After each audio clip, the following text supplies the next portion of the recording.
Sophie Davant a connu le grand bonheur de donner naissance à 2 enfants, son fils Nicolas et sa fille Valentine, tous deux nés de son mariage avec Pierre Sled, de qui elle est restée très proche malgré la rupture. Si les voir grandir a été l'une de ses plus belles aventures, Sophie Davant avouait toutefois en 2020 sur le plateau de l'émission quotidienne avoir été plutôt heureuse de leur départ de la maison, eux qui ont respectivement 28 et 26 ans.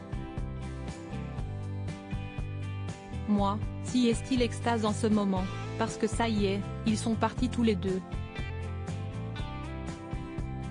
Je les adore, j'adore être avec eux, on a un très bon rapport, mais je trouve que la cohabitation avec des adultes devient compliquée. Honnêtement, j'habitais plus chez eux qu'ils n'habitaient chez moi.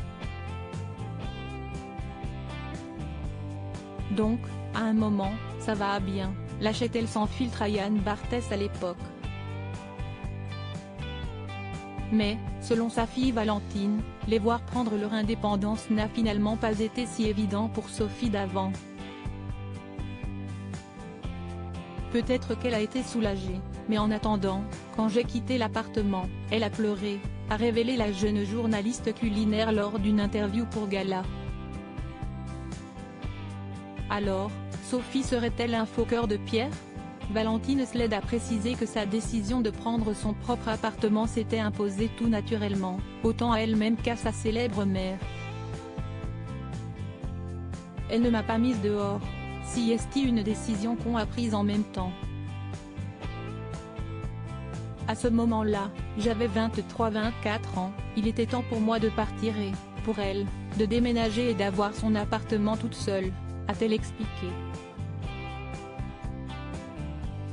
Vivre seule oui, mais à une distance raisonnable. Sophie Davant avait en effet une demande toute particulière pour sa fille adorée. Quand je suis partie, elle m'a supplié de ne pas partir trop loin d'elle, a encore fait savoir Valentine. Mais loin des yeux, près du cœur. Si est certainement l'adage des 2 femmes qui ont encore aujourd'hui une belle et solide relation.